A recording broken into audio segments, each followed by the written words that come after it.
പറയാൻ പോകുന്നത്. അതാ ദുഷ്ടനായ മരവും പാവം മരം. ഒരു ദിവസം ദുഷ്ടനായ മരത്തിൻ്റെ മുകളിൽ ഒരു കാക്ക വന്നിരുന്നു.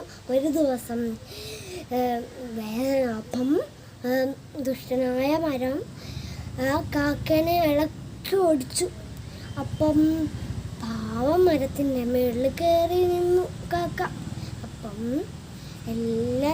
അപ്പം നല്ലതാണ് പറഞ്ഞിട്ട് എല്ലാ കാക്കേനും വിളിച്ച് എന്നിട്ട് അവിടെ വീടുണ്ടാക്കി അവിടെ താമസിക്കാൻ തുടങ്ങി. ഒരു ദിവസം മഴ പെയ്യാൻ തുടങ്ങി. അപ്പം എല്ലാവരും കൂട്ടിനുള്ളിൽ തണുത്ത് വരച്ചു നിന്നു. അപ്പം തണുത്ത് വരച്ചൊക്കെ പോയിട്ട് ദുഷ്ടനായ മരത്തിനെ നന്നായിട്ട് തണുക്കുന്നുണ്ടായിരുന്നു.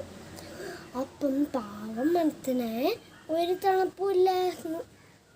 അപ്പം മനസ്സിലായി ദുഷ്ടനായ മരത്തിനെ എനിക്ക് ഇങ്ങനെയൊന്നും ചെയ്യണ്ടായിരുന്നു. അപ്പം എനിക്കും തണുപ്പ് കിട്ടൂലായിരുന്നു.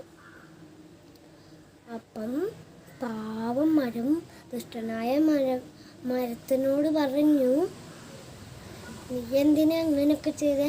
അതുകൊണ്ടല്ലേ നിങ്ങൾക്ക് ഇങ്ങനെ സംഭവിച്ചേ? ഞാൻ ചെയ്യത്തില്ല പറഞ്ഞപ്പം 2 മരങ്ങളും ഹാപ്പിയായി. അപ്പം കാക്കകള് 2 മരത്തിലും വന്നിരുന്നു. അപ്പം 2 മരത്തിനും സന്തോഷമായി. ഹലോ ഗായ്സ്, നിങ്ങൾക്ക് ഈ കഥ ഇഷ്ടമായെങ്കിൽ ലൈക്കും സബ്സ്ക്രൈബും കമൻറ്റും ചെയ്യണം. അപ്പം ബൈ.